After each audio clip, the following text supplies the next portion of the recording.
Mesdames et messieurs, soyez les bienvenus sur Ecclesia TV. Un seul grand point dans cette édition d'information. Ce dimanche 1er août 2021, s'est entouré de ses confrères dans le sacerdoce ministériel que son éminence Jean-Pierre Cardinal Coutois a célébré une messe d'action de grâce à la paroisse Saint-Pierre de Blocos dans son village. Ce à l'occasion de son jubilé d'or sacerdotal. En plus des fidèles chrétiens, nombreuses sont les autorités politiques ivoiriennes, administratives, religieuses et coutumières qui n'ont pas voulu se faire raconter l'événement. On en parle dans quelques instants. Comme je vous le disais en titre, ce dimanche 1er août 2021 était jour de fête dans le village de Blocos, précisément à la paroisse Saint-Pierre. Son éminence Jean-Pierre Cardinal Coutois, archevêque métropolitain d'Abidjan, y a célébré une messe d'action de grâce à l'occasion de son jubilé d'or sacerdotal. C'était en présence de ses confrères dans le sacerdoce ministériel et devant un parterre d'invités parmi lesquels de nombreuses autorités politiques ivoiriennes, dont le Premier ministre, M. Patrick Hachi, représentant le président de la République, puis des autorités administratives, religieuses et coutumières. On fait le point avec Morel Poty.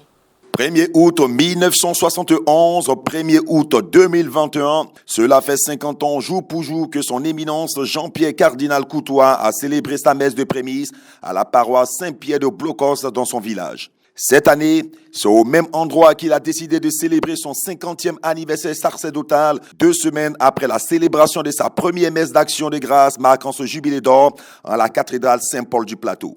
Venus de plusieurs contrées à Tchon, les fidèles ont fêté le deuxième prêtre Eubrier, fait archevêque depuis le 15 mai 2001 par le pape Jean-Paul II de vénérée mémoire. Archevêque, évêque en service et émérite, chapelain de sa sainteté, prêtre, religieux et religieuses étaient présents pour honorer le jubilaire. Prononçant l'homélie, Monseigneur Ignace Bessi Dogbo, archevêque métropolitain de Korogo, a demandé au jubilaire d'entrer en lui-même afin d'examiner sa foi et ses actions, puis l'a invité à continuer d'œuvrer pour la mise en commun des biens et le respect du bien commun.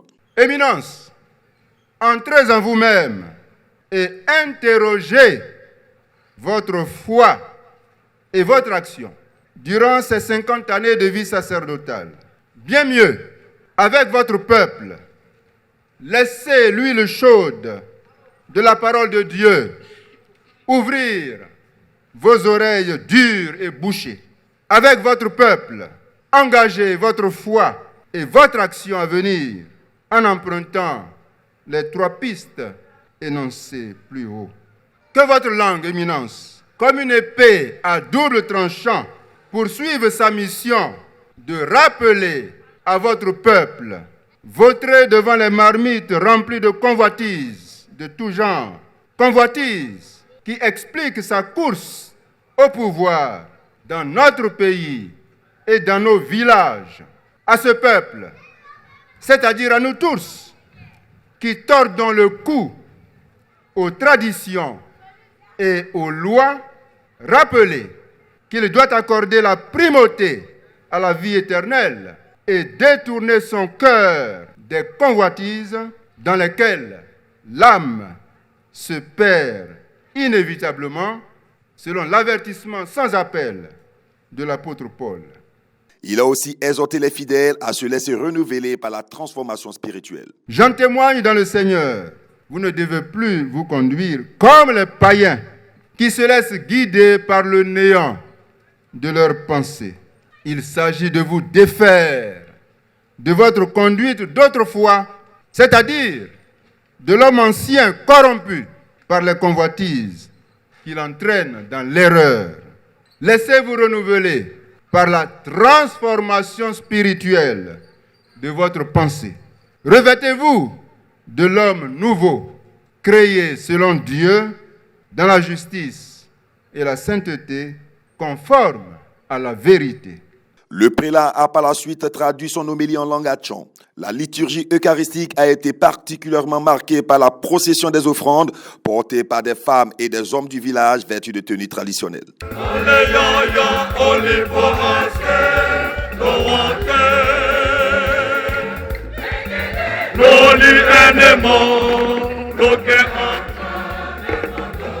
Les rites conclusions de cette célébration ont été ponctuées par une offrande spéciale et une remise de dons au jubilé, mais aussi par une série d'allocutions. Après l'intervention du président du comité d'organisation, Monseigneur Jean-Baptiste Aquadan, chapelain de sa sainteté, s'est adressé au cardinal en le replongeant dans des souvenirs.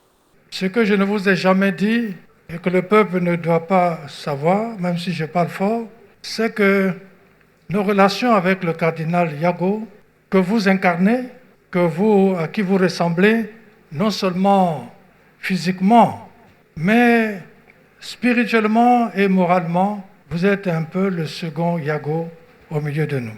Lorsque le cardinal Yago devait quitter cette terre, moi j'étais à Rome, et bizarrement cette nuit-là, je me suis retrouvé dans sa cellule ici, à la Pisame, et je l'ai vu mourir.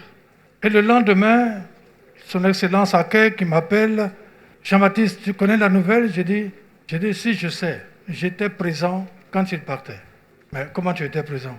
J'ai dit, mais je ne sais pas, j'étais présent. Je parle de Yago. Oui, j'étais présent quand il partait. Mais pendant ce temps, Jean-Pierre m'avait confié que Yago vous a serré la main très longtemps. Il vous a serré, vous avez voulu relâcher la main, il vous a repris la main. Cela dit beaucoup de choses. Cela dit ce que vous êtes aujourd'hui. Le cardinal, à son tour, n'a pas manqué de remercier ses confrères venus le soutenir, sans oublier les nombreuses autorités politiques, administratives et coutumières, parmi lesquelles le Premier ministre Patrick Achi, représentant le président de la République. Le jubilaire a surtout exprimé sa joie d'avoir vu plusieurs vœux exaucés par Dieu. À la basilique, j'ai demandé au Seigneur de faire, attention aux mots que je vais employer, de faire que mon fils prêtre fête ses 50 ans avec moi. Attention, ce n'est pas un fils biologique, hein. C'est un fils spirituel. Oui, il a pu fêter ses 50 ans avec moi. Seigneur, tu m'as exaucé. Merci pour cela. La deuxième chose, à la deuxième célébration à la cathédrale, j'ai demandé au Seigneur de me faire un autre cadeau. Et ce cadeau, c'était de nous donner un autre nouveau chapelain en la personne de Richard Anou Yapo. Mais pour cette célébration finale du 1er août, oh, ce que j'ai pleuré et demandé avec force au Seigneur, c'est de faire que le président Alassane et le président Laurent Gbagbo se rencontrent et parlent ensemble. Et ce cadeau, le Seigneur me l'a accordé. Et puis au sorti de la messe, le président du comité d'organisation, M. Jean Diago, a bien voulu nous livrer ses impressions. Pendant longtemps, les Hébreux ont cherché les prêtres. Ils n'en ont pas eu. Ils en ont eu un, l'abbé Aquadan, juste un an avant celui-là. Ils désespéraient. Ils ont eu un deuxième, je dirais deux à la fois, parce qu'il y avait l'abbé Jean-Pierre Courtois et l'abbé Laurent Mandio. Et donc, aujourd'hui, 50 ans après, malheureusement, Laurent Mandio est parti juste un an avant, mais c'est un jour de joie pour l'ensemble de la population de Blocos. Nous étions vraiment dans la joie ici. Le village est heureux, je ne sais pas ce qu'il faut dire, nous sommes heureux, c'est tout. Des propos ont aussi été recueillis auprès de quelques personnalités venues rendre grâce à Dieu avec le cardinal Jean-Pierre Courtois. Nous sommes venus ce dimanche rendre gloire à Dieu et grâce à Dieu pour les 50 ans de sacerdoce de son éminence Jean-Pierre Courtois. Nous lui disons que nous l'aimons très fort. Il est le Père de l'Église, il est notre Père et nous demandons à Dieu de le bénir et de le garder aussi longtemps que possible auprès de nous. Et en ce jour de manière spéciale, que Dieu lui accorde une très bonne santé, que Dieu lui accorde d'être la lumière là, de l'Église catholique en Côte d'Ivoire. C'est une joie pour le village, hein. Vous savez, c'est le cardinal Courtois a été le premier prêtre du village. À l'époque, j'étais très très jeune, j'avais à peine 4 ans, 5 ans. Sa première sortie, grâce à Dieu, il fête ses 50 ans, le noces d'or comme on le dit. J'ai à peine la cinquantaine aussi, vous voyez, plus de 50 ans. Et que c'est une grande joie pour le village et pour moi personnellement aussi. Ici s'achève cette édition d'information. Merci de l'avoir suivi. Que Dieu veille sur nous. À très bientôt.